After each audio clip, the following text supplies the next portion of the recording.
Today on the Word of Mouth podcast, we are joined by Jeremy Kamiya with Kamiya Furniture. Jeremy, I'd like to kind of open the floor to you to introduce yourself and tell us a little bit about you and where you've come from, both personally and professionally. It's a pleasure just to kind of talk about kind of what I'm doing and where I've been. So I am currently I'm an independent furniture maker. Um, my family and I, we live in High Point. We moved to High Point about 5 years ago to get closer to the furniture party. Um, I've always had kind of a creative drive. So I've always wanted to do something creative. I went to school for photography, and that was a nice way to kind of scratch that itch. Right. And then moved into graphic design, and then met my wife. We got married. She's from Bali, Indonesia, and we wanted to find a business that could keep our families close.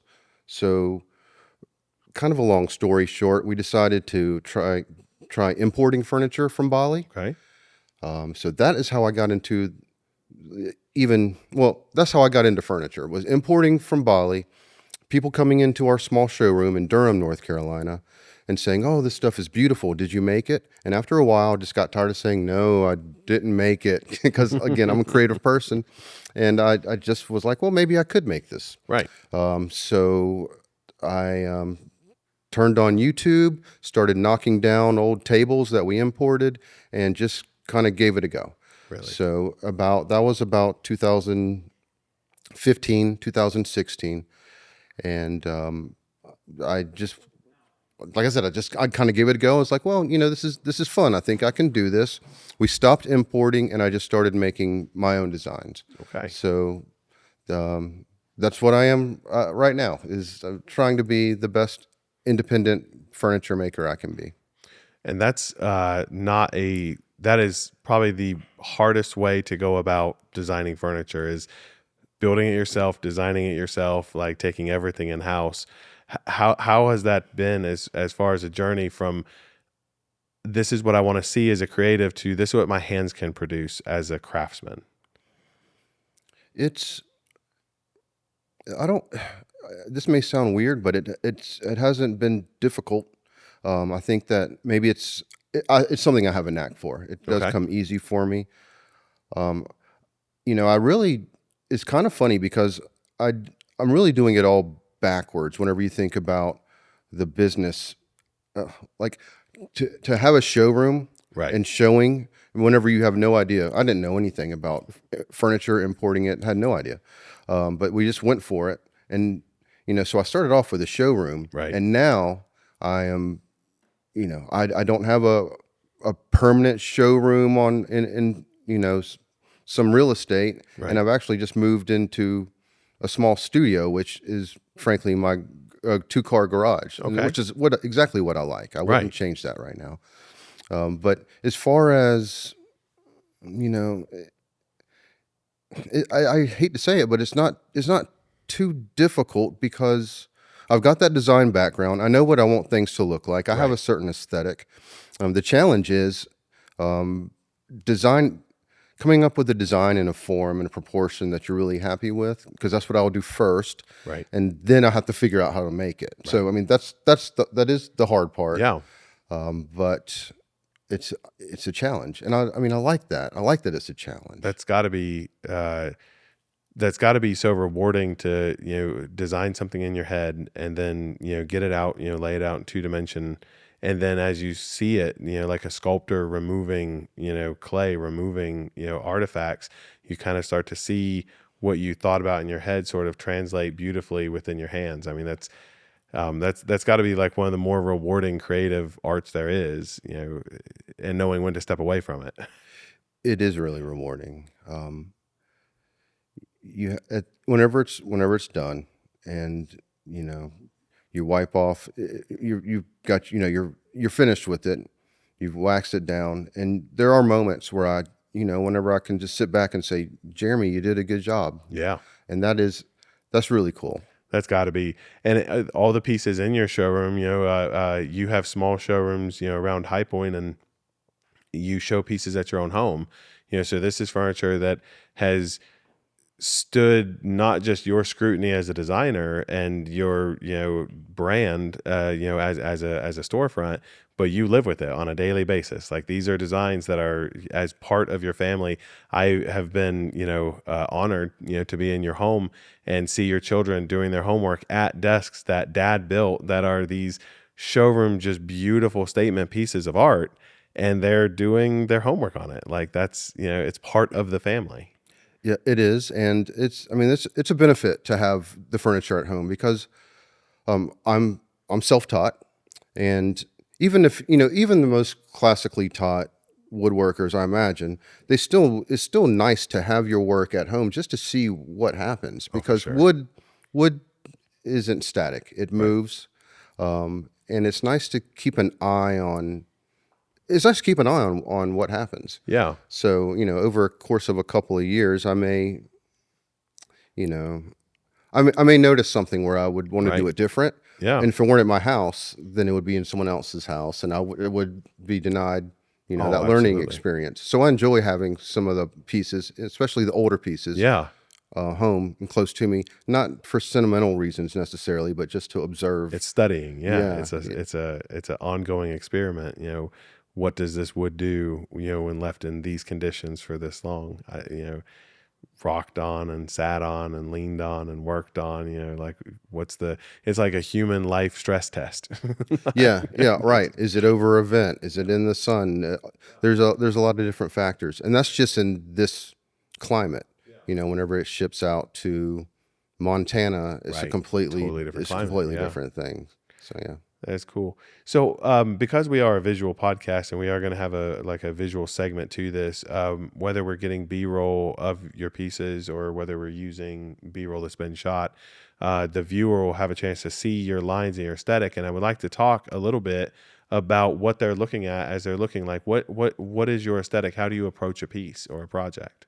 I think it'd be important to mention, like one of my, I have to call it an ethos, is to construct a piece without using nails or screws or stains. Okay. Since the very beginning, that was an approach that I took, and I decided on that because, well, one, I knew that there were ancient Asian temples, like for instance in Japan, Right. that they're still standing, and they didn't use screws and or Right. nails. I mean, they just used the natural materials. So Right. really precision. Just with precision joinery and some ingenuity, you can build a whole temple, a whole house Right. without a screw. Yes. And I thought that was just really cool. That is cool. It is. And just as whenever I was getting into it, and I'm still, I was going to say novice. I'm not a novice, but I'm still, pretty fresh. And I don't know that anyone can name a woodworker necessarily that is known for not using wood, not using metal fasteners. Right. I know that they're out there, Right. but I don't know that anyone has kind of, really carved that niche. Right. And I just was like, well, maybe it could be you. And Yeah, that is almost a vain thing to say, but I wanted to create things that were special and new, Right. and not new necessarily, but that could be known. I wanted to be known or to establish a reputation for something. Yeah. And that seemed like, a neat area to try. Well, I think so for sure. Yeah, I mean, to and try it's to fit in. enhancing the craftsmanship. These are not just the ideas that are coming from your head to the drawings to now the fabrication, but the joinery has to be so precise and it still has to look good while doing its job. The Asian temples that you were talking about, they look as beautiful today as they did 1600 years ago. And they are held together with their own intricate craftsmanship. So now when you scale that down to a desk or a chair, you say, okay, how does this work? How does it stand the test of time while being beautiful, while doing it? You are one of the few designers. I think it's what has always been so inspiring. I've met you and stumbled across you, for the last several years. And I don't think it was until this past Pinnacle Award that you were nominated, having won one in prior years, which I do want to get into that. But I was listening to the way you talked about your pieces, and I thought Jeremy is one of the only designers right now that is really pursuing the heirloom status. The watch how this ages, watch the way this looks, and when it gets handed down to the children and then the grandchildren, watch the character it takes on as part of your home, as part of your family. And I think that with such a disposable culture that we're in, the buy the chair today and in a couple years throw it away and just buy a new one, it's all the same, right? It's just a chair's a chair. You're designing pieces that have heart and a story, woven into every single one of them. And I think that is amazing. I I feel like I feel like it's an honest approach, to not use metal fasteners. It means that the pieces have to be held together through fit and not by force, right? And I just feel like there's something authentic about that. Also, by not using stains, I'm letting the natural characteristics of the wood be what they are. So nature is beautiful, and I don't want to hide any of that. And well, it's kind of that simple. I want to create. I just want to create something special. I want it. It needs to be difficult. So I I can, if it's not too cheesy, kind of compare what I'm doing with my furniture, my art, like with a marriage, because it these pieces, each one starts from a rough sawn board, and I've got to chisel away parts of each piece, each component, in order to fit them together. So they're not naturally just going to fit together, Right. just like two people. We don't naturally fit. I am married. Right. And I know that there are parts of me that have been chiseled away and continue to be in order to stay united, Right. with my wife, and same for her. And I think that's the case with any I think marriage, that's great. right? Yeah. And also, I don't want to present a facade I don't think anyone should present a facade in Right. a marriage union like that. So that's kind of touching on the fact that we are what we are, and let's not try and hide that. So Right. if it's furniture, if it's wood, we all have our blemishes or our natural characteristics, and just let those be so that they can be seen. I think that's Yeah. amazing. I think that is such a perfect analogy, in general, the fitment of the two, you know, uh, like but different, that they would not grow together naturally, but, through, honing it down, and it's a lifelong process. And I think, you were touching earlier that you're not a novice, but you're still fairly fresh in it. I think that the way you're approaching your entire contribution to the industry, you are going to design your best pieces right before you stop designing at all. So I think that Hmm. you're on such a path to be a journeyman, and then to be, kind of like that wise, the wise woodworker in the, garage out back. And I think that when you're designing those pieces, you will be better than you've ever been. I don't think that there is a point where we look back as creatives and we say that was when I was at my best. I think that if we are open to learning and evolving, I think that we're constantly a little bit better than we were yesterday or the project before. I think that's one of the things I like the most about creative endeavors is it doesn't have to be perfect. The journey, you're seeing success. We were just speaking to a guest earlier today, and I mentioned the quote that you don't, as a creative, you don't set out to have a look. You look in the rear view and you realize that that's what your look was, what it became, how it started out, which I think is like maybe my favorite part of our endeavors as creatives is, we're constantly evolving. Yeah, I think that you're probably right on that. Like,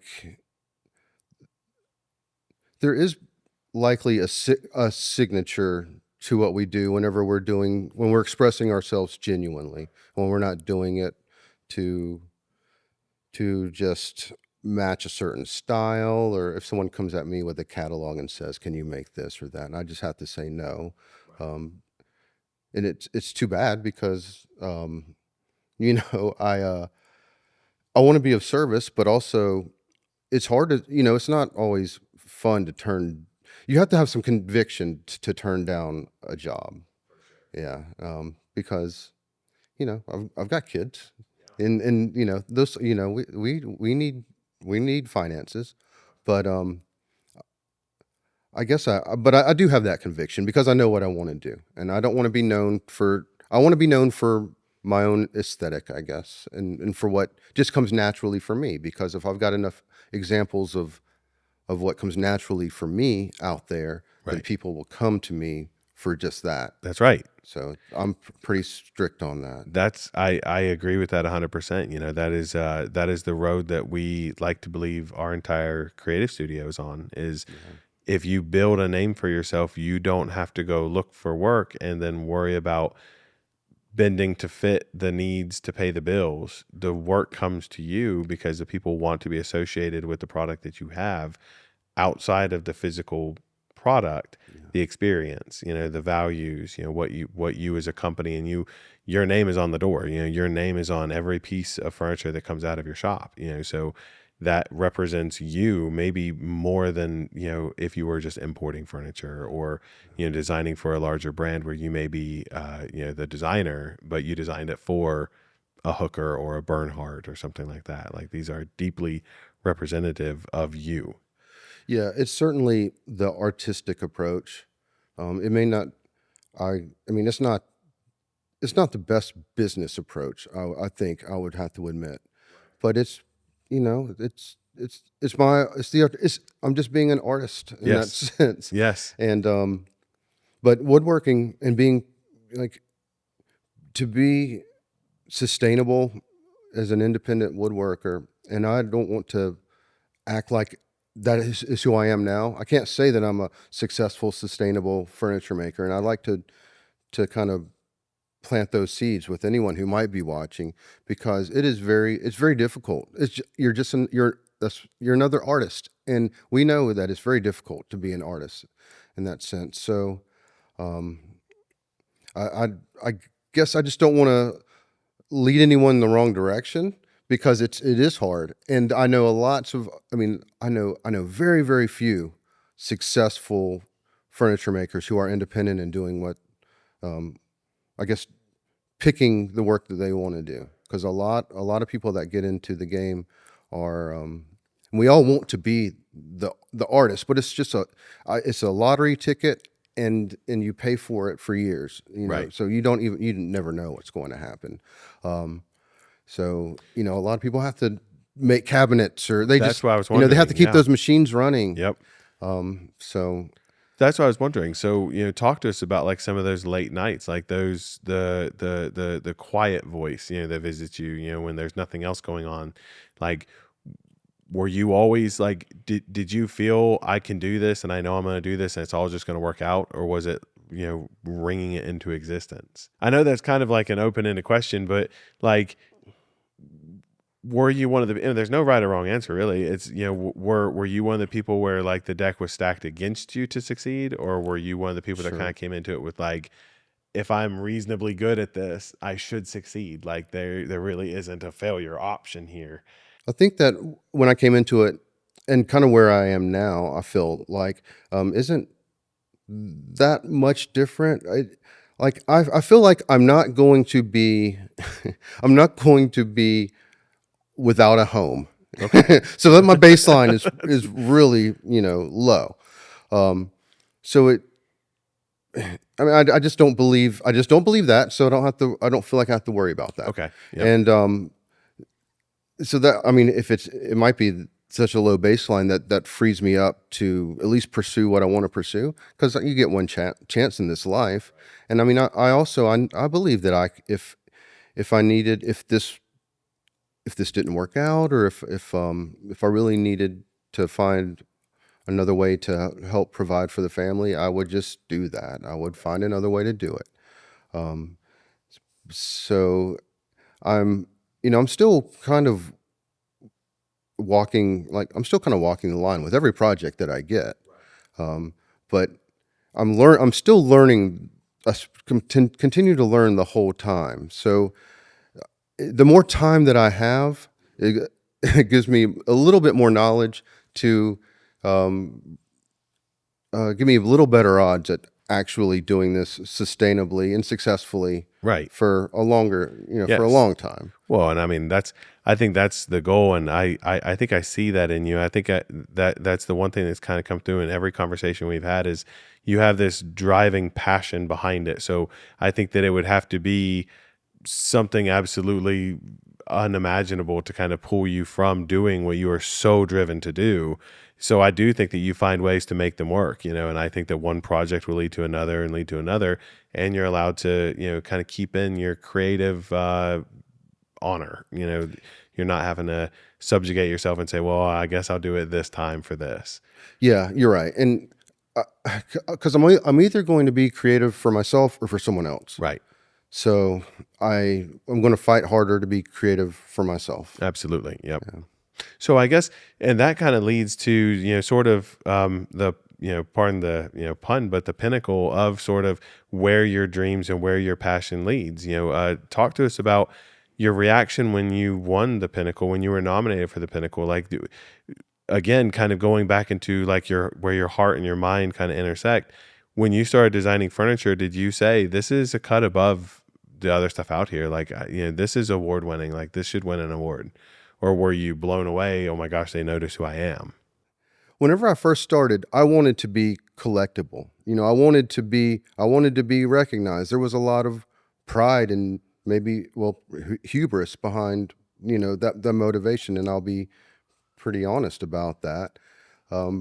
But at the same time, if you're going to do something, why not try your best? So I'm giving myself some leeway, but I'm also acknowledging and admitting that earlier on in my woodworking, which was maybe 8 to 5 years ago, that I was more concerned about what people were thinking and how my work would be received than I am now. Okay.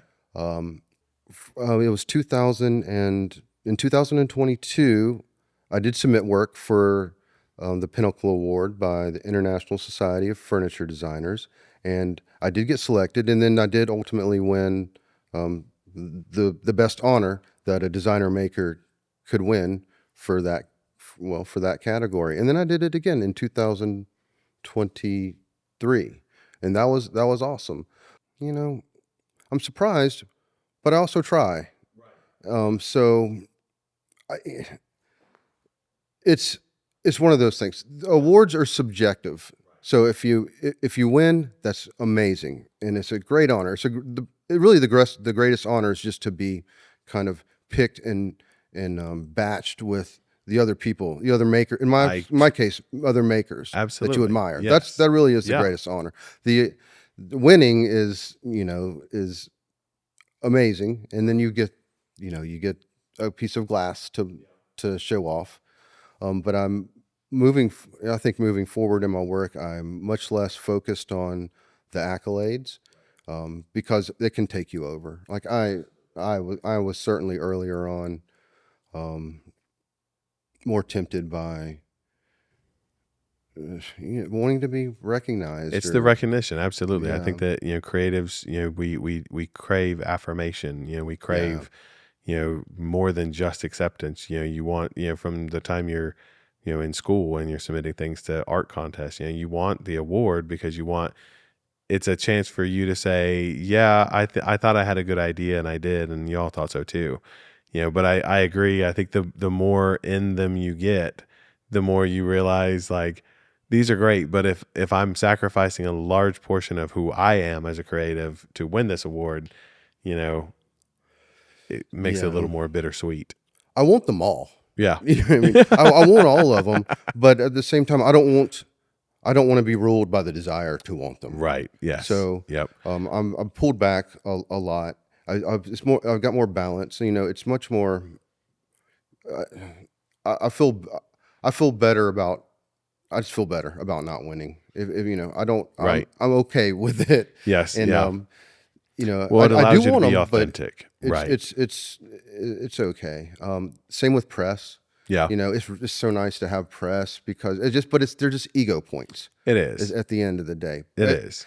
I mean, yes, they have value, and I am a marketer. Like I understand.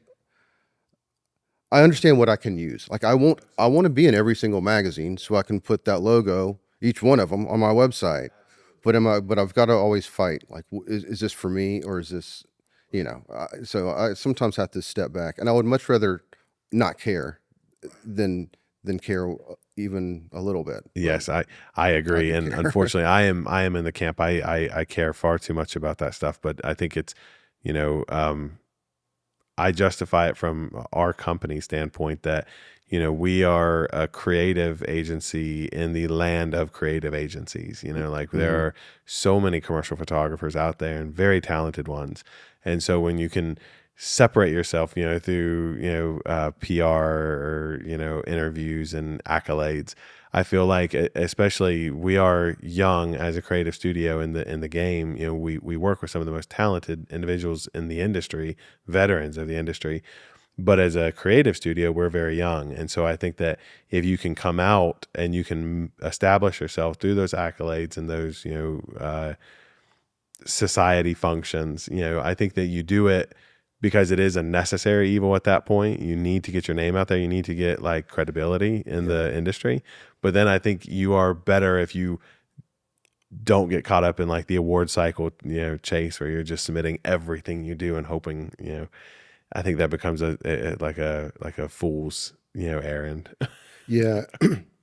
I think if I could still, pursue, uh, just pursue recognition, and turn off the emotions, then that would be best. If I were Yeah. just a robot that Yep. were, like you say, submitting into awards Yep. or reaching out to press, but if it was just robot Jeremy, I'd feel a lot better about Absolutely. Yes. that. Yeah.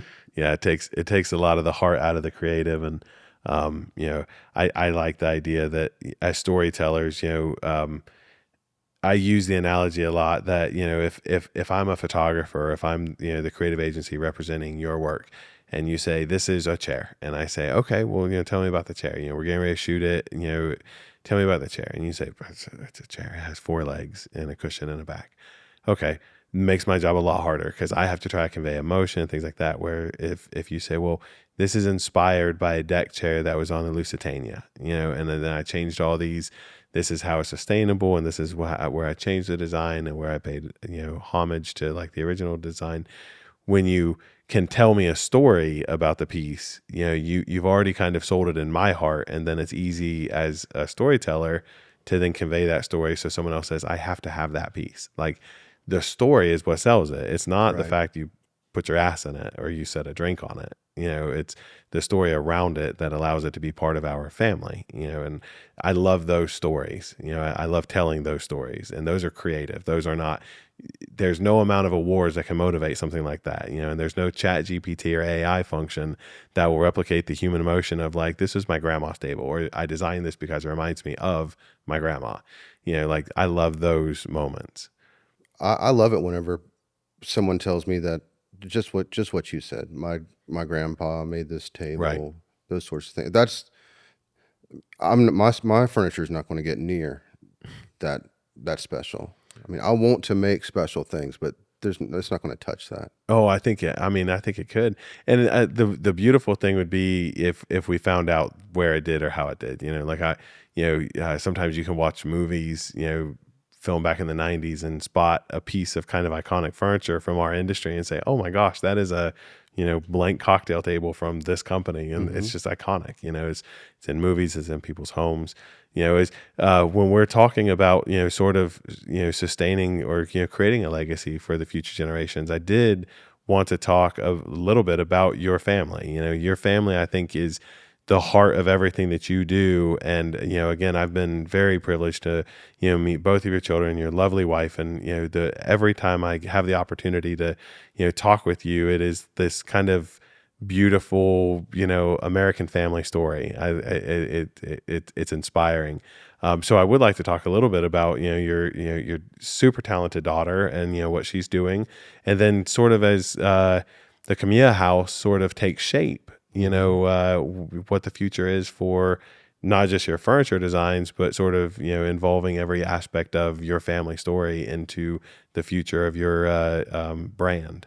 The vision or the dream for our family is really quite simple. We want to be close. We want to be around each other as much as possible. Our kids are Our Zoe is 13 and our Zachary is 11. So they will not be in our house forever.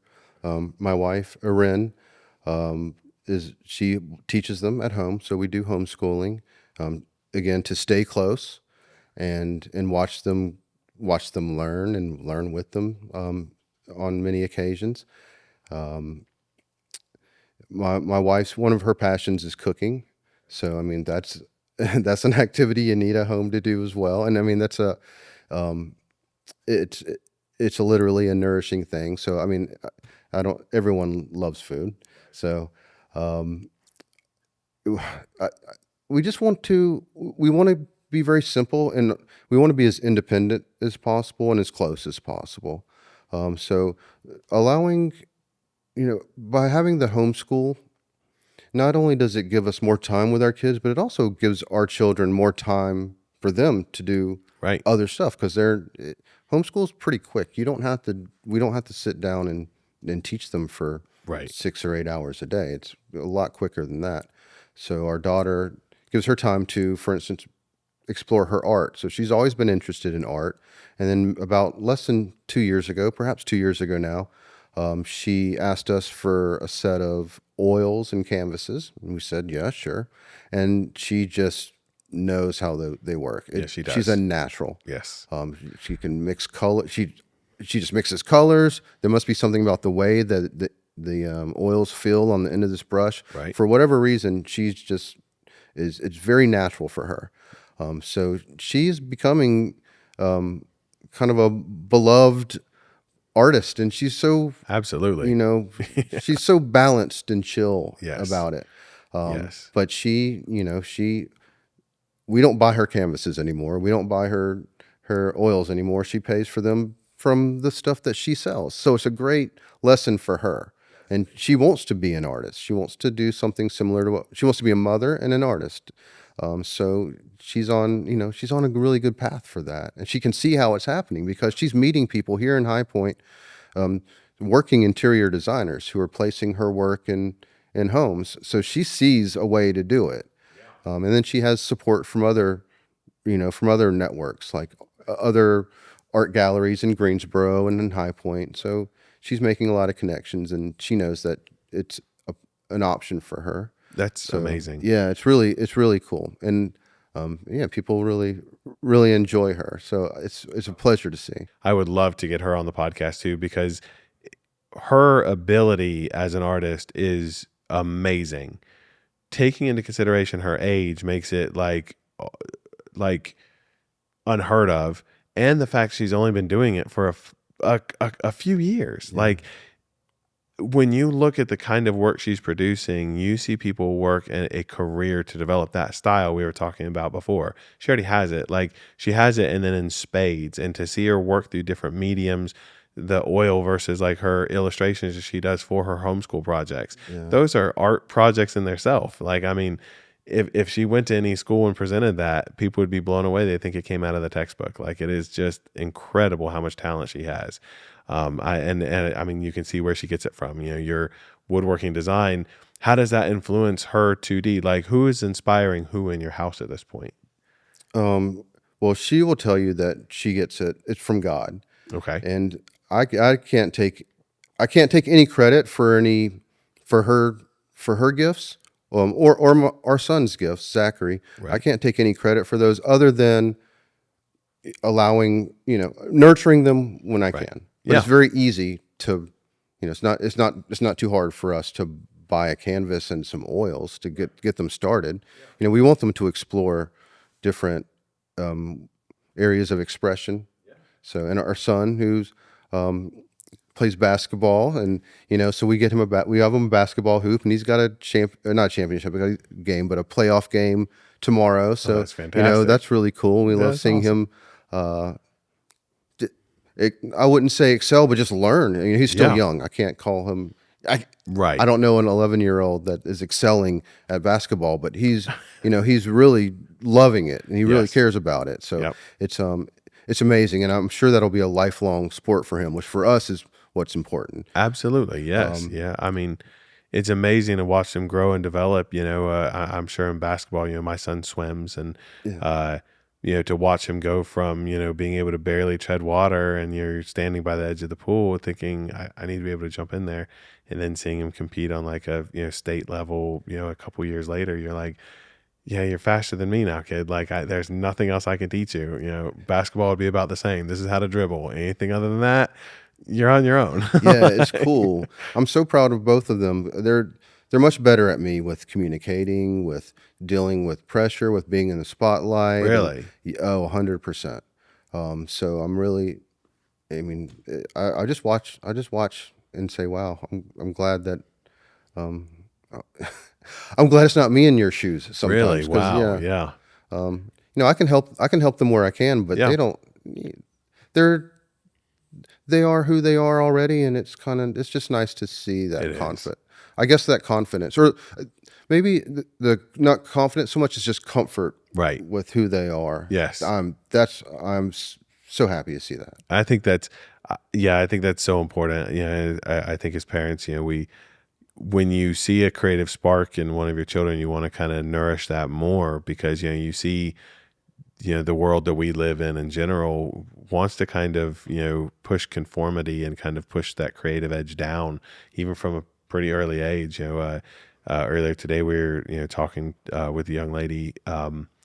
Lego to me is a perfect example. When we were little, you got a box of Legos, you made with it what you wanted.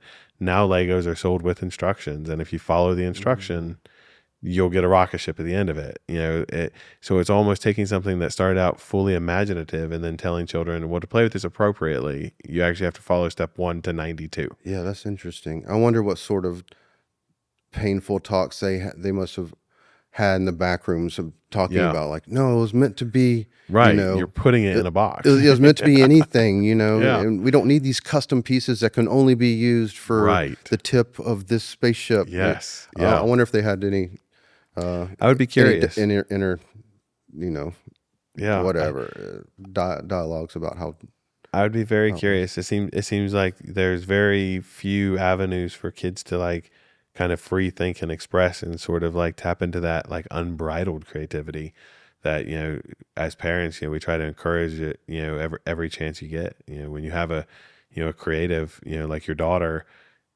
to see that light come on fairly early in her development and say, okay, this is the one that we're going to nurture. Like, we're going to push this one because, my 10-year-old, for instance, he has been in everything from karate to t-ball to soccer. Swimming is where he found his niche, Yeah. and it took years of trying all these different things before we found that thing that fit him well.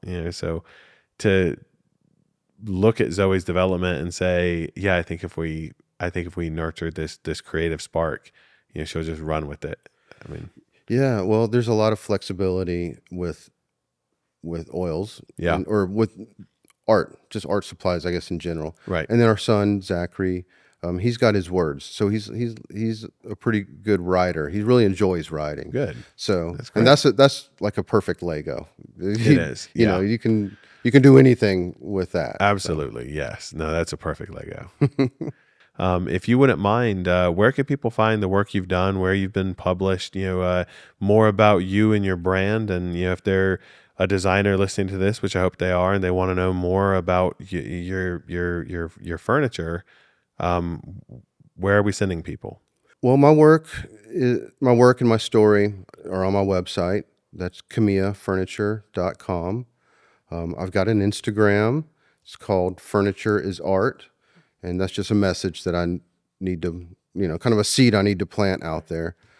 I mean, go to my website, Okay. go to my Instagram. Um, you can keep this or not, but I've been featured in, House Beautiful or Interior Design Magazine. I've had work at the Furniture Hall of Fame, Lux, a few national Yeah. magazines. Yeah. I've just been fortunate to sneak in there. That's fantastic. Yeah. But mostly just go to my website and see what drops. That's perfect. And we will leave it there. I appreciate you so much for coming out today and sitting down and talking to us. And as your brand develops, I want to kind of bring you back periodically and just kind of keep tracking market to market or spring to winter. Yeah, that'd be cool. That'd be We're awesome. going to be here for all of our lives, I hope. So, That's perfect. Us too. okay, So, beautiful. Well, well, thank you. thank you very much, Jeremy. I appreciate it again. Thank you, Ken.